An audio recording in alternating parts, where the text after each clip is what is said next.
Assalamualaikum warahmatullahi wabarakatuh. Qala musannifu rahimahullahu ta'ala fi kitabil karim wa'ada man naf'a bi ulumihi fid dharaini amin. Bapak, Ibu serta adik-adik jamaah yang berbahagia, pertama-tama mari kita panjatkan rasa syukur kepada Allah Subhanahu wa taala yang mana pada sore hari ini kita berada di Masjid Nurul Falah, diberi nikmat oleh Allah Subhanahu wa taala bisa hadir di dalam majelis thalabul ilmi sesuai dengan perintah thalabul ilmi faridatun ala kulli muslimin wal muslimatin, dan utlubul ilma minal madi ilal ladi. Dan sholawat serta salam mudah-mudahan tetap terlimpahkan kepada junjungan Nabi besar Muhammad sallallahu alaihi wasallam, yang mana beliau telah membawa agama keselamatan yang insya Allah nanti akan membawa kita di dalam kebahagiaan di akhirat nanti. Amin amin ya rabbal alamin. Untuk mengawali pengajian pada sore hari ini, supaya mendapat barokah, mari kita membaca sholawat Nabi dulu. Allahumma sholli ala Muhammad. Allahumma sholli alaihi. Salatullah salamullah ala taha rasulillah. Salatullah salamullah ala yasin habibillah. Monggo. Salatullah salamullah ala taha rasulillah. Salatullah salamullah ala yasin habibillah.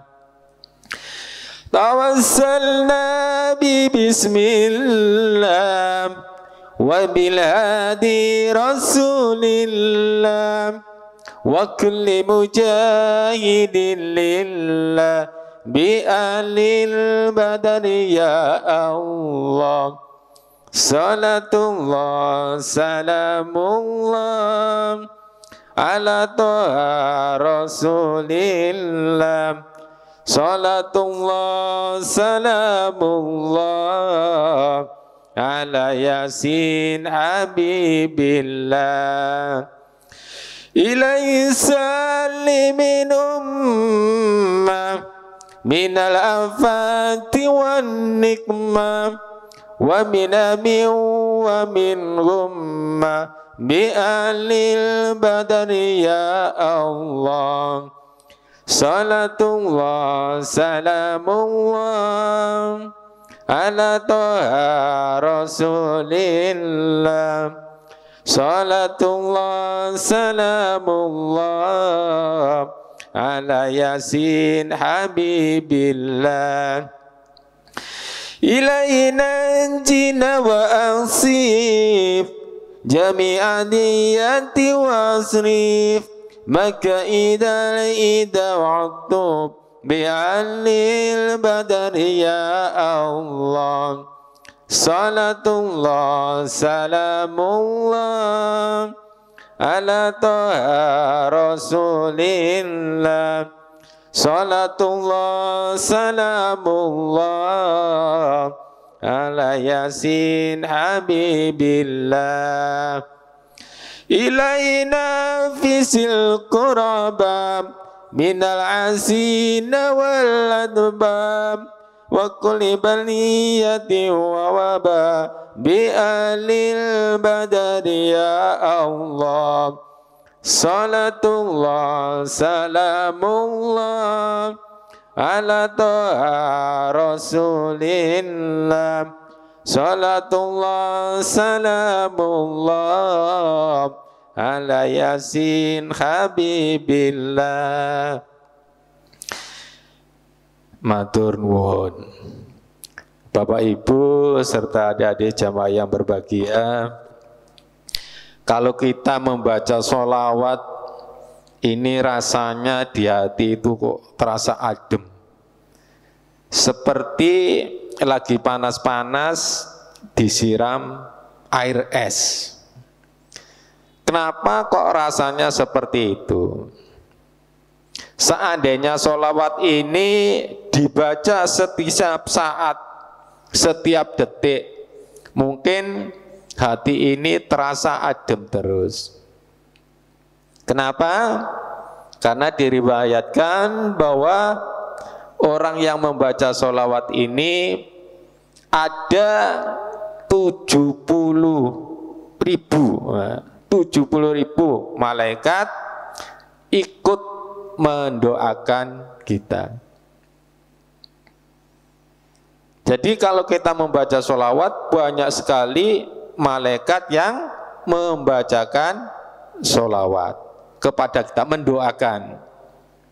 Padahal diriwayatkan kalau kita berdoa dengan jumlah 40 orang saja, itu diibaratkan seperti doanya wali, di mana doanya wali itu adalah mustajab. Wah, ini malaikat sebanyak itu ikut mendoakan, sehingga ini bisa dijadikan sebagai acuan bahwa kalau kita mau berdoa menginginkan sesuatu, banyak-banyaklah membaca sholawat. Bapak Ibu serta adik-adik jamaah yang berbahagia, kita berada di negara Indonesia yang bisa dikatakan gemak ripah roh jinawi, aman, tentrem. Ini memang benar-benar luar biasa. Saudara-saudara kita yang sekarang lagi mempertahankan akidahnya, mempertahankan sejarah Islam, sekarang juga lagi banyak yang lagi berjuang. Di mana itu? Yaitu di Palestina. Mereka berjuang mempertahankan yang namanya Masjidil Aqsa. Bapak Ibu serta adik-adik jamaah yang berbahagia, betapa penderitaan mereka.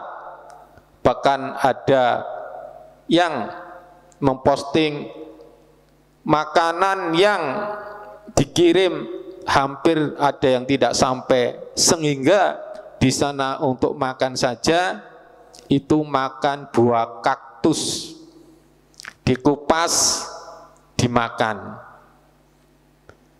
Bisa makan buah kaktus 1 hari sekali itu saja sudah syukur-syukur alhamdulillah.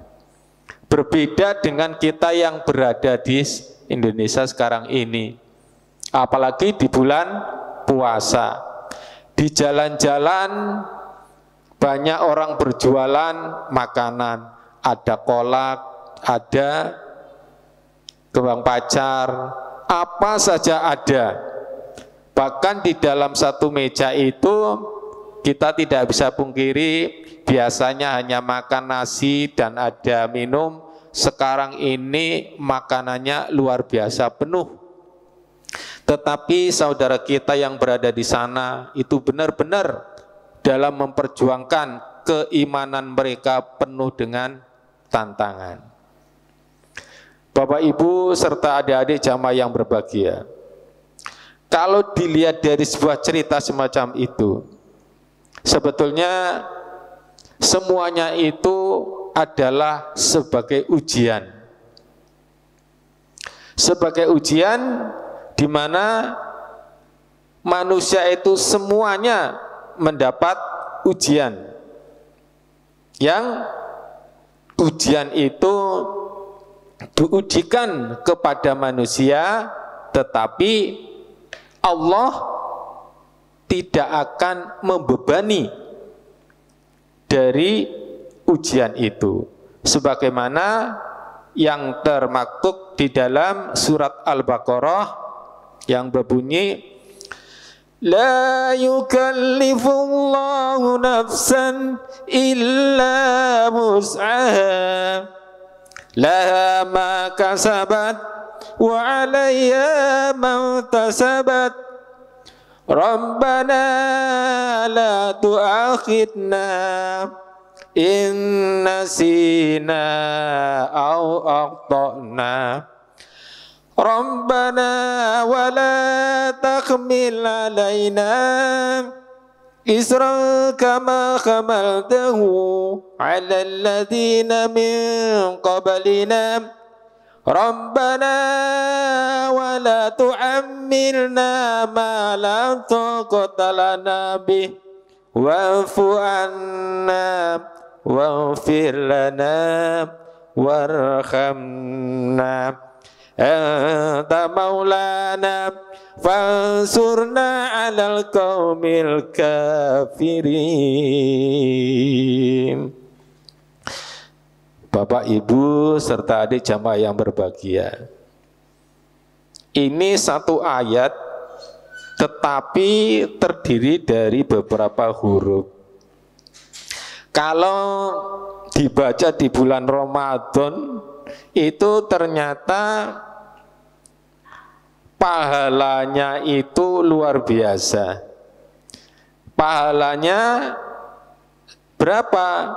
Satu huruf itu diriwayatkan sebanyak 10 kali. Dan di sana apa? Nanti akan menjadi syafaat. Bapak, Ibu, serta adik-adik jamaah yang berbahagia, ayat Al-Baqarah yang terakhir tadi mempunyai arti Allah tidak membebani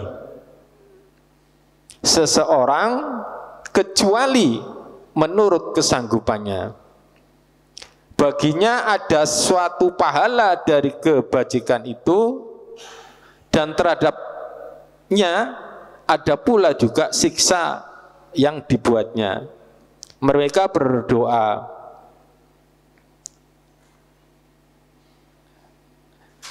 yang tadi sudah saya bacakan, yang artinya, wahai Tuhan kami, janganlah engkau hukum kami jika kami lupa atau kami salah. Wahai Tuhan kami, janganlah engkau bebani kami dengan beban yang berat sebagaimana engkau bebankan kepada orang-orang sebelum kami. Wahai Tuhan kami, janganlah engkau pikulkan kepada kami apa yang tidak sanggup kami memikulnya. Maafkan kami, ampunilah kami, dan rahmatilah kami. Engkaulah pelindung kami, maka tolonglah kami dalam menghadapi orang-orang yang kufur. Bapak, Ibu, serta adik-adik jamaah yang berbahagia, memang setan atau iblis itu selalu menggoda kita, selalu ingin memperdayai kita, apalagi di saat-saat yang sekarang ini, contohnya di bulan Ramadan. Hati itu harus benar-benar kita jaga, hati itu harus benar-benar kita yang mengendalikan. Ada suatu cerita sedikit tentang Idul Fitri. Tidak dipungkiri bahwa yang namanya Idul Fitri itu identik dengan baju baru. Nah, suatu ketika cucu Nabi yang bernama Hasan dan Husain, yaitu putranya Fatimah, itu melihat bahwa Di sekitarnya itu sudah disiapkan oleh ibunya pakaian-pakaian yang bagus. Nah, teman-temannya itu pada pamer. Saya sudah punya baju, saya sudah dibelikan oleh bapak saya sudah dibelikan oleh ibu saya. Kalau di sini itu biasanya pada cerita, wah baju saya udah 3, baju saya sudah 4, ada yang merek A, merek B dan sebagainya. Lah pada waktu itu Hasan dan Husain ini juga sama. Tanya ke ibunya yang bernama Siti Fatimah, Bu, itu teman-teman saya sudah pada pakai baju semua, baju saya mana? Kata Fatimah, iya nak, bajumu masih dijahit di tukang jahit. Nah, Hasan dan Husain ini pun juga senang. Ditanya sama temannya, Hasan, Husain, mana bajumu?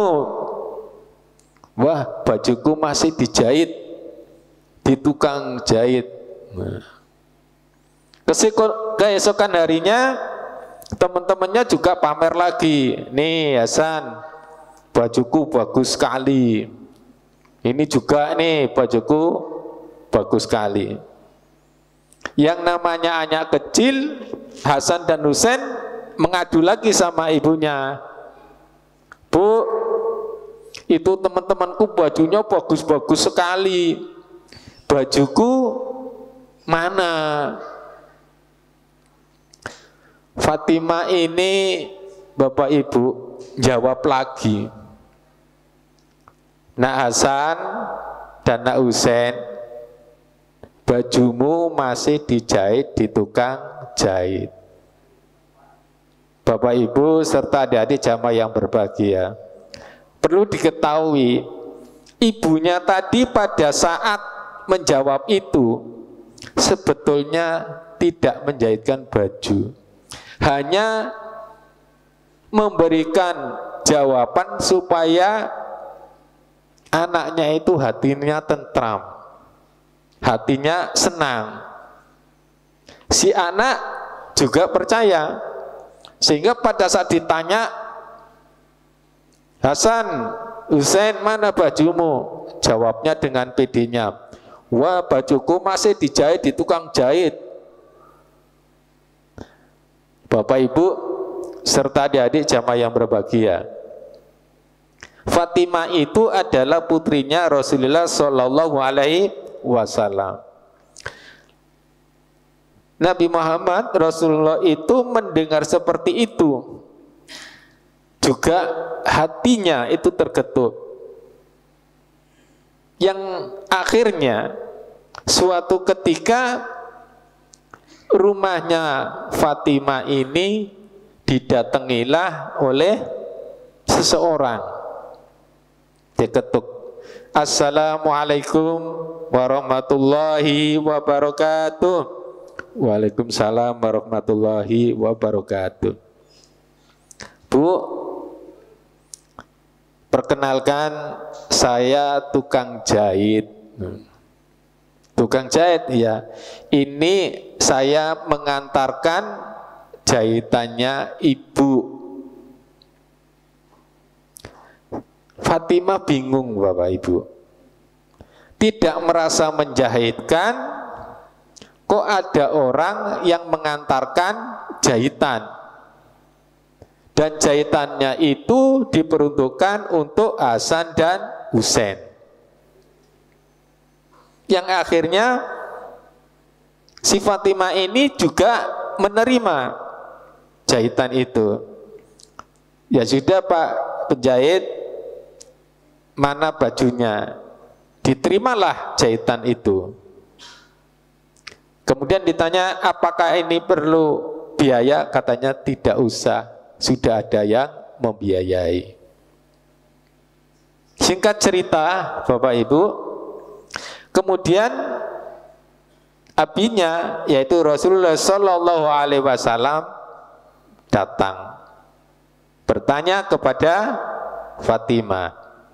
Fatimah, ya Pak, apakah ada seseorang yang mengirim ke sini atau bertamu ke sini? Iya Pak, tadi ada tukang jahit. Terus sudah diterima? Sudah.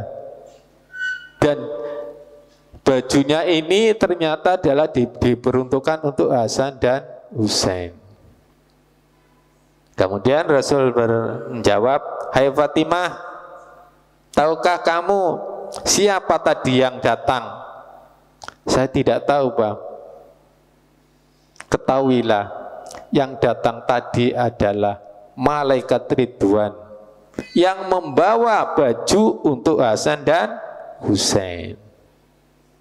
Itu bagian dari keistimewaan Rasulullah Shallallahu Alaihi Wasallam. Sehingga dari cerita ini, riwayat ini, kita sebetulnya bisa ambil sebuah hikmah betapa kalau kita itu dekat dengan Rasulullah Shallallahu Alaihi Wasallam, maka apapun keinginan itu insya Allah diijabahi atau diberikan oleh Allah Subhanahu wa Ta'ala. Dengan apa? Yaitu dengan membaca sholawat ala Nabi. Bapak Ibu serta adik-adik jamaah yang berbahagia, kalau dilihat dari sebuah hikmah bahwa Nabi Muhammad itu sebetulnya adalah memang manusia, tetapi pada hakikatnya itu adalah sebuah ikon bahwa Allah membuat sebuah cerita siapa sih sebetulnya yang taat kepadaku, kepada Allah Subhanahu wa Ta'ala. Kenapa? Yang tidak taat pastilah nanti akan mendapatkan hukuman.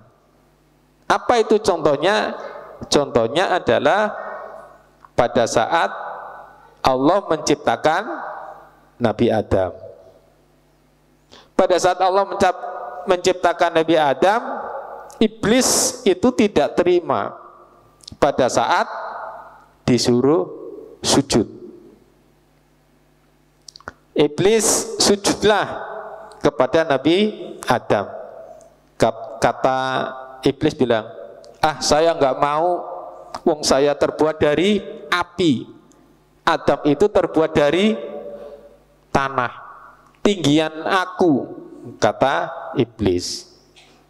Allah berfirman, jangan dilihat api dan tanahnya, tapi lihatlah siapa yang memerintah. Tetapi dia tetap tidak mau.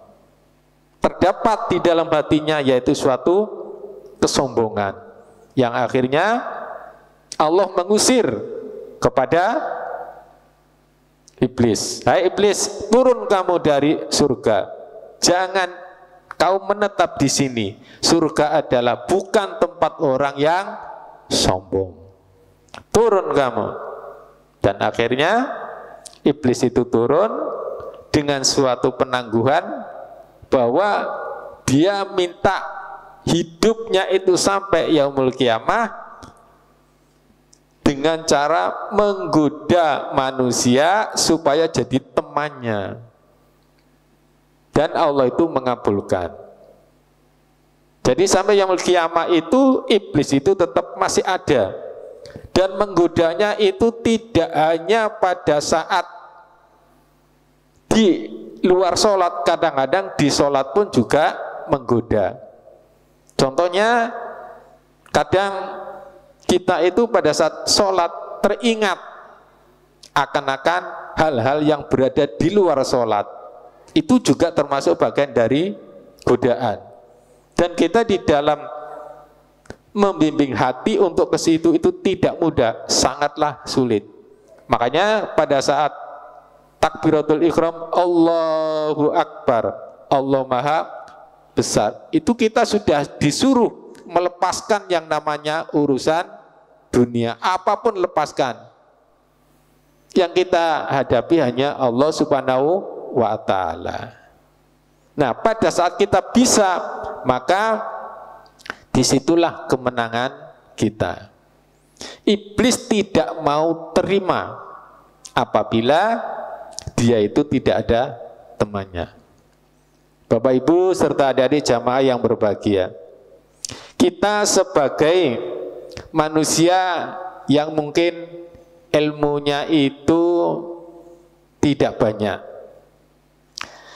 ulama yang ilmunya sudah banyak saja itu kadang-kadang masih tergoda. Contohnya yaitu ulama yang bernama Bal'am.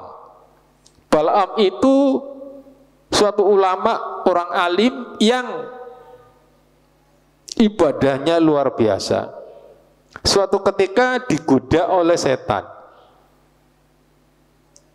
atau iblis, di mana iblis itu yang namanya bukan manusia, berarti kan tidak makan.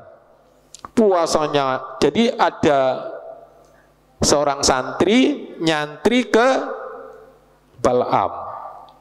Nah, di situ dilihat sama Bal'am, ini santri ini kok hebat sekali.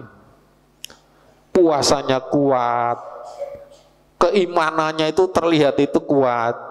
Akhirnya dipanggil lah dan bertanya, "Hei muridku, saya mau bertanya kepada kamu, apa yang menjadikan kamu itu bisa seperti itu?" Kata iblis yang menyamar tadi bilang, "Oh Pak Kiai, Pak Ustadz ingin seperti saya." "Iya, gimana caranya?" "Ada syaratnya." "Syaratnya apa?" "Syaratnya ya pertama harus banyak berbuat dosa, bunuh dan macam-macam." Dan akhirnya dilaksanakan oleh ulama tadi, membunuh dan segala macamnya. Dan akhirnya di akhir penghujung si ulama itu dihukumlah. Nah, dihukum itu ulama itu tidak merasa bahwa ini suatu kesalahan, tetapi masih diangkat sebagai menuju ke yang seperti iblis tadi. Nah, kemudian di detik-detik mendekati hukuman itu dilaksanakan, nah di situ diadakan hukuman gantung. Iblisnya datang lagi. "Bagaimana Pak Kiai? Apakah sudah engkau laksanakan?" "Sudah." "Ini kurang apa ini?" Nah, masih ada apa? "Bahwa Pak Kiai jangan akui adanya Allah Subhanahu wa Ta'ala. Ini yang utama, ini yang paling hebat. Kalau sampai itu nanti diakui, maka nanti tercapailah seperti yang saya ini." Dan ternyata dilaksanakan. Pada saat dilaksanakan, ditariklah hukuman itu dan meninggal. Bapak Ibu serta adik-adik jamaah yang berbahagia, apa yang akhirnya terjadi? Ulama tadi akhirnya meninggal dalam keadaan su'ul khotimah, mati dalam keadaan tidak baik.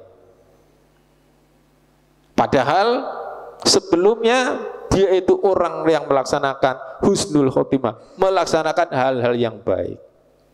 Dari cerita ini bisa diambil kesimpulan bahwa perbuatan baik itu harus kita jaga. Bukan harus banyaknya yang kita tahu, tetapi ilmu yang ada kita jalani. Karena kita tidak mungkin, misalnya seusia yang sudah sekarang ini, untuk mempelajari segitu banyaknya, kemudian kita jalani, itu hal yang tidak mungkin. Tapi yang penting itu adalah apa yang pernah kita dapatkan, kita pelajari dan kita laksanakan, itulah yang dinamakan manfaatnya ilmu. Nah, kalau bisa melaksanakan seperti itu dan kemudian langkah kita diakhiri, maka dikatakan husnul khotimah. Itulah yang ditunggu-tunggu dan itu yang tidak diinginkan oleh iblis. Di bulan Ramadan ini iblis menjerit. Allah sebetulnya membuat bulan yang sangat baik. Karena apa? Karena di bulan ini bulan yang penuh barokah, bulan penuh pengampunan. Kalau yang pertama rahmat, yang kedua ini sudah masuk ke fase kedua. Kalau nggak salah nih sekitar 17-an. Berarti ini adalah tahap-tahap pengampunan. Apa artinya kalau kita sudah masuk pada tahap pengampunan? Insya Allah dengan izin Allah, doa-doa itu makbul. Permintaan kita akan dikabulkan. Itu adalah Ramadan. Di mana? Di 10 hari kedua. Dan sekarang ini sudah masuk fase itu. Berarti kalau kita sudah melewati 10 hari kemarin dan kita masuk pada fase yang kedua, istilah lembaran kertas itu lagi dihapusi semua dosa-dosa, dihapusi semua, dibersihkan. Nah, pada saat dibersihkan itulah kita tinggal manfaatkan waktu-waktu makbul, waktu-waktu yang diijabahi. Setelah sholat fardu, sepertiga malam, itu kita pergunakan. Dan setiap hari, setiap saat di waktunya bulan Ramadan ini juga makbul. Cuma kadang-kadang kita kurang memperhatikan itu. Dan hati kita menurut Imam Ghazali dikatakan sebagai banyak hati manusia yang tertipu. Kenapa dikatakan hati tertipu? Karena pada saat diberi kesempatan seperti itu tidak dipergunakan dengan sebaik-baiknya. Bapak Ibu serta adik-adik jamaah yang berbahagia, Ramadan itu memang luar biasa. Ternyata kita enggak menyangka sudah mendekati lebih dari separuhnya. Kalau kita introspeksi, kira-kira berapa banyak kebaikan yang sudah kita jalankan, berapa perintah yang sudah kita laksanakan. Kelihatannya mungkin kita sendiri yang bisa mengukur seberapa kantong-kantong amal yang kita kantongi. Ini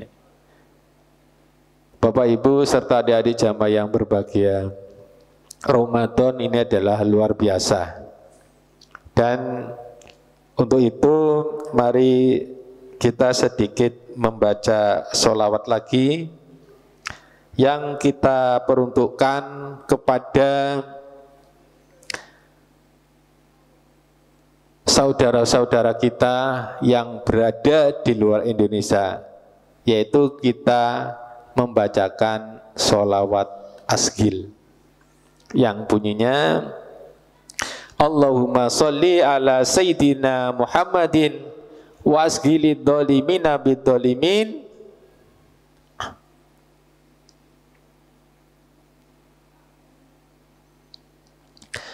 wa akhrijna min bainihim salimin wa ala alihi wa sahbihi ajma'in. Di puji-pujikan ini biasanya banyak. Mari kita baca bersama-sama. Allahumma salli ala sayyidina Muhammadin wa asghilil zalimin bil zalimin wa akhrijna min bainihim salimin wa ala alihi wa sahbihi ajma'in. Monggo sareng-sareng. Allahumma salli ala sayyidina Muhammad wa asghilil zalimin bil zalimin wa akhrijna min bainihim salimin wa ala alihi wa sahbihi ajma'in. Allahumma salli ala sayyidina Muhammad wa asghilil zalimin bidzalimin wa akhrijna min bainihim salimin wa ala alihi wa sahbihi ajma'in. Sepindah malih ya. Allahumma salli ala sayyidina Muhammad wa asghilil zalimin bidzalimin wa akhrijna min bainihim salimin wa ala alihi wa sahbihi ajma'in. Niki sholawat asghil ngang ngertine sholawat keselamatan mugi-mugi telimpakan dumateng Kanjeng Nabi Muhammad sallallahu alaihi wasallam. Asghili kesibukan. Jadi nuwun dumateng Gusti Allah kesibukan dumateng atau kepada siapa? Yaitu kepada dolimin bidolimin. Yaitu biar yang sibuk itu orang dolim dengan orang dolim. Jangan sampai orang dolim dengan orang mukmin. Seperti yang terjadi sekarang di Palestina. Itu seandainya ada peperangan, ya biar orang dolim dengan dolim. Orang muslim jangan dilibatkan. Ini diantaranya adalah makna dari sholawat asghil. Jadi biar yang bertikai itu adalah orang dolim dengan dolim. Itu aja mungkin Bapak Ibu yang bisa saya sampaikan. Dan mudah-mudahan bermanfaat dan kita bisa mengambil hikmahnya. Dan kita lanjutkan lagi dengan sholawat, bukan sholawat, ya biasa pujian di bulan Ramadan. Asyhadu an la ilaha illallah astaghfirullah nas'alukal jannata wa na'udzubika minan nar. Asyhadu an la ilaha illallah astaghfirullah nas'alukal jannata wa na'udzubika minan nar. Asyhadu an la ilaha illallah astaghfirullah nas'alukal jannata wa na'udzubika minan nar. Allahumma innaka afuwun tuhibbul afwa fa'fu anna. Allahumma innaka afuwun tuhibbul afwa fa'fu anna. Allahumma innaka afuwun tuhibbul afwa fa'fu anna ya karim. Matur nuwun. Niki maupun angsal pesenan kados niku, Pak. Tadinya paling tidak 10 menit sebelumnya harus sudah off. Okay. Barangkali ada kata-kata yang kurang berkenan, ngapunten. Assalamualaikum warahmatullahi wabarakatuh. Warahmatullahi wabarakatuh.